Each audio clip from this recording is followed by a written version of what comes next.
ஆண்டவருக்கு நன்றி சொல்லி திருத்தெரியிலே வீட்டிருக்கக்கூடிய அந்த தாயை அனைவரும் கண்களை திறந்து உற்று நோக்கி நாம் இந்த பாடலை சேர்ந்து பாடுவோம்.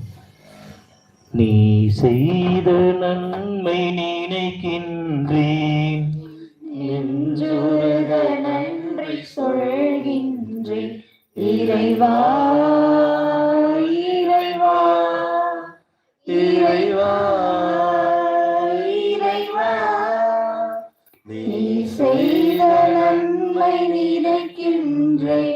என் நெஞ்சுருக நன்றி சொல்கின்றேன். இறைவா இறைவா இறைவா இறைவா, உண்டிட உணவும் உடையுமே கொடுத்து ஒரு குறையின்றி காத்து வந்தார்.